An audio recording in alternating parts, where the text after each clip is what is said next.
Bonjour à tous, je voulais présenter le Lincoln 2 Plus de chez Président, le produit phare de chez Président. Je trouve qu'il est vraiment très bien, c'est un joli matériel, relativement petit. Il a quand même 3 ou 4 cm de moins qu'un Superstar, en profondeur pareil. En hauteur il est vraiment très faible, j'ai une hauteur de à peine 5 cm. À peine 5 cm. C'est vraiment un joli petit produit. Le poids aussi surprend par rapport à un 3009 qui était un peu une brique. Mais bon, voilà, la technologie évolue, les composants diminuent. Là, on est tout en CMS, hein, les composants de surface, par rapport aux anciens postes où on avait les condos qui dépassaient de partout. Il y a de la filerie de partout, alors que là, tout est propre, nickel. Allumage du bestiau, voilà. Façade multicolore, on a du vert, de l'orange et du bleu. Après, affaire de goût. Je trouve qu'en vert, le contraste est intéressant. On peut régler la luminosité aussi, plus ou moins fort. L'avantage aussi, c'est que toutes les touches sont rétroéclairées. Ça, c'est un bon point quand on fait quand on fait de la voiture. C'est bien d'avoir son poste. Après, les boutons sont un peu petits. Ceux qui ont des doigts de bûcheron, un peu comme moi, c'est un peu compliqué, mais ça le fait, hein. Enfin, franchement, j'ai pas trouvé de point négatif là-dessus. Peut-être les canaux CH, le petit CH ici, les boutons sont vraiment petits. Regardez par rapport à mon doigt, c'est compliqué. Mais ça le fait. Qu'est-ce qu'on a? On a un micro montée-descente, des canaux, de la mémoire ou de la fréquence, hein. C'est selon comment il a été configuré dans les menus. Un bouton volume, le bouton puissance, le squelch avec la SQ, c'est le squelch automatique. Bon, en BLU ça fonctionne pas. Il y a toujours, là j'ai toujours un parasite qui traîne, donc ça marche pas. Par contre en AM/FM ça fonctionne bien. Dès que quelqu'un parle, le squelch se déclenche tout seul ou réglable manuellement comme avant. Je suis presque à fond. Voilà, là je suis. D'ailleurs en voix il s'affiche là 35.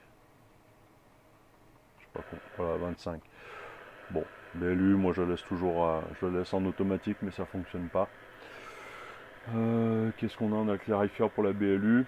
On a le bouton micro gain et ref gain, hein, habituellement comme sur tous les TX. Le rotacteur qui a deux comment dirais-je, deux fonctions. Si j'appuie dessus, ça fait décaler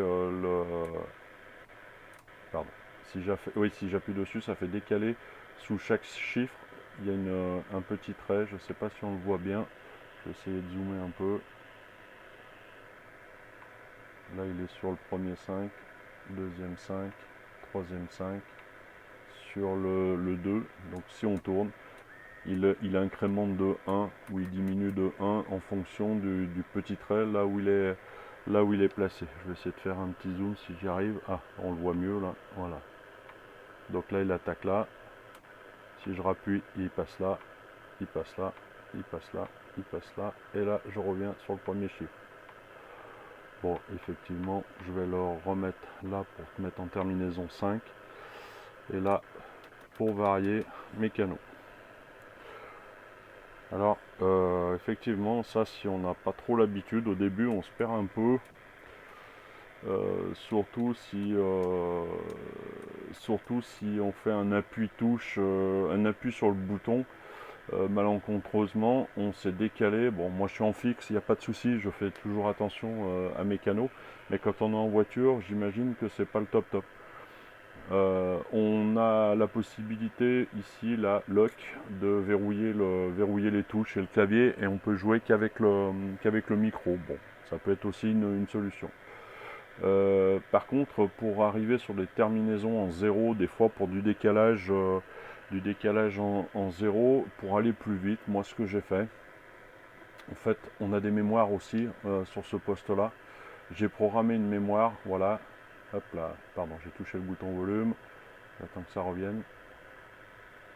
Là, je suis en terminaison 0 et comme j'ai mon curseur sur le deuxième digit, je me balade sur toutes les fréquences hors 0, je vais beaucoup plus vite. Si je veux revenir sur des 5, je ressors de ma mémoire, je suis en 5 et là, voilà, hop.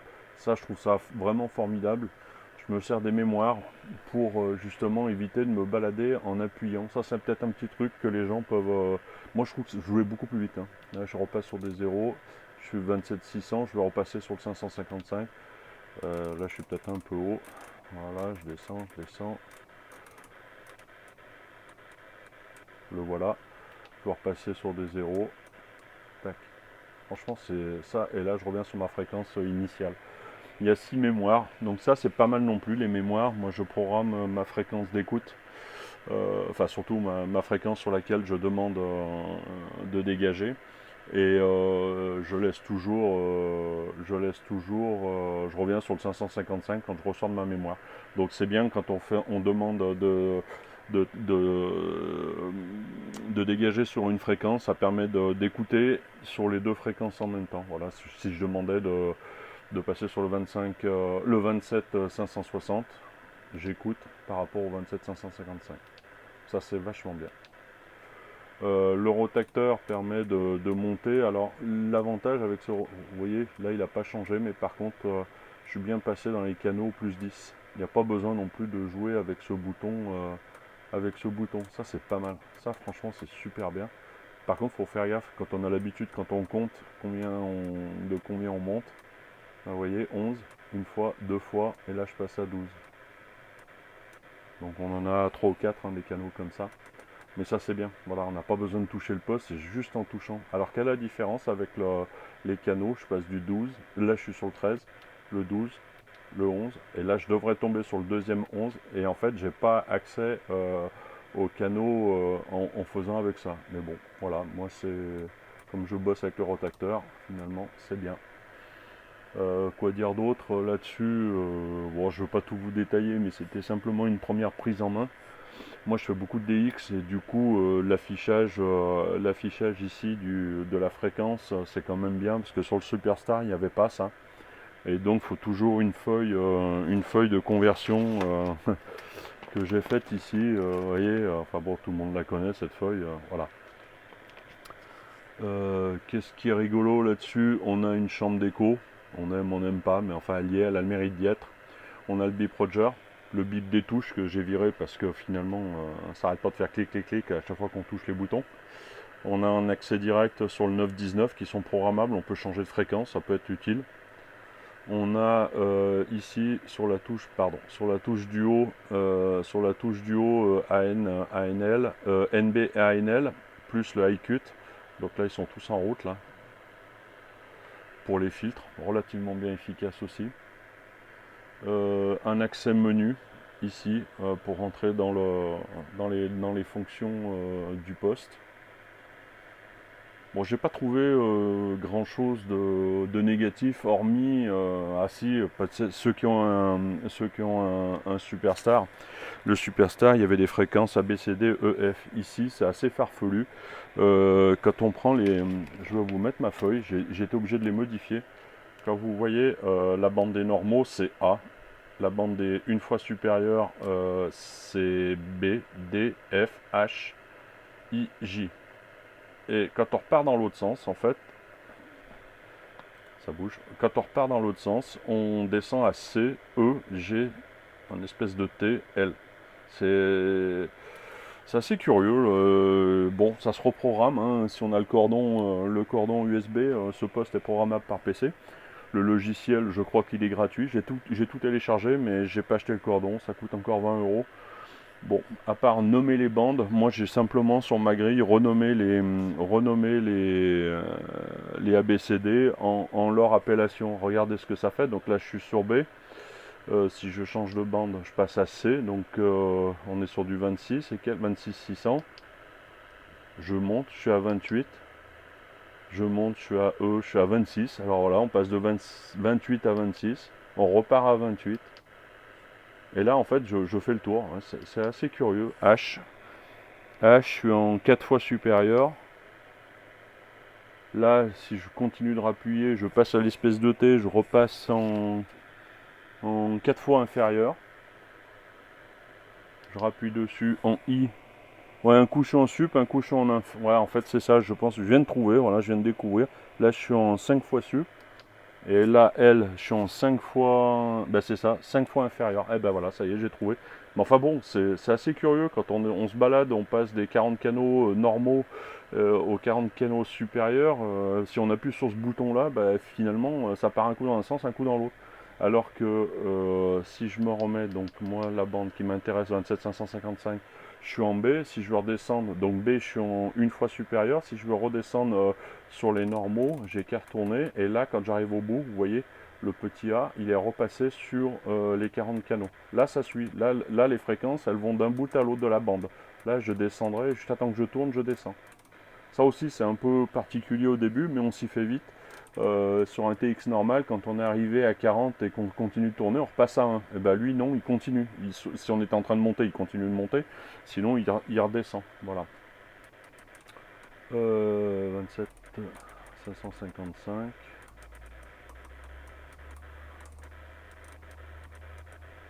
Voilà. Quoi d'autre? L'écho est réglable en délai et en volume. Et encore une fois, je vous dis, bon, chacun règle ça comme il le souhaite. Le bip Roger aussi, la tonalité, la durée, tout est réglable. On peut scanner sur toute la bande B si j'appuie sur mon scan. Par contre, il faut qu'il y ait du squelch, c'est toujours pareil. Voilà. Là, il devrait se déclencher. Voilà, ça y est, ça c'est parti. Là, il va chercher sur toute la bande B, sur les 40 canaux de la bande B. Je rappuie dessus, je ressors. Par contre, il reste là où il est. Donc, si vous voulez revenir, voilà. On peut scanner sur nos 6 mémoires. Non, pardon. Il faut déjà que je passe sur mémoire. Voilà, mémoire 1. Et je scanne dessus. Et là, il scanne sur tout. Alors les mémoires, évidemment, les mémoires sont, comment dirais-je, on peut mettre une mémoire en USB, une mémoire en AM, une mémoire en FM, enfin bon, voilà, on peut, si on veut surveiller plusieurs canaux, si on a des canaux habituels avec des collègues, voilà, ça c'est super bien, c'est super bien. Qu'est-ce qu'on pourrait dire d'autre? Les accès mémoire.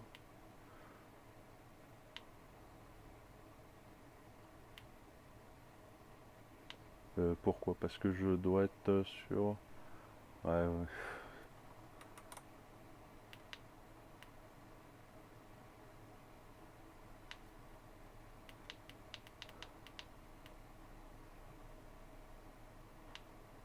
Je sais pas pourquoi. Ah, mais peut-être que...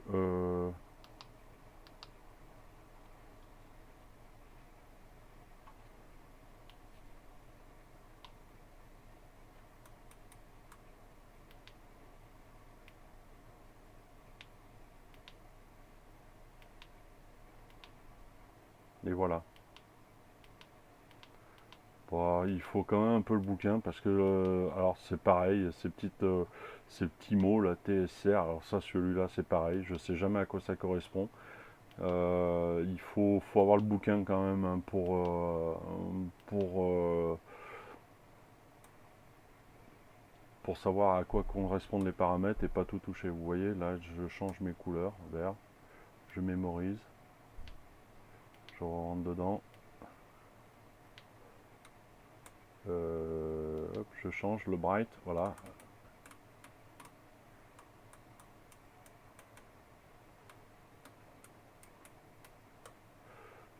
Je mémorise. Par exemple l'écho, si je veux régler l'écho. Voilà, j'ai le délai à 2, je mémorise parce que je veux pas le... Je peux régler le temps. Et voilà, là il est réglé. Je peux régler le bip, alors le bip... non, le bip il sera que dans le menu, il sera que pas sur la touche. Qu'est-ce que je voulais vous dire d'autre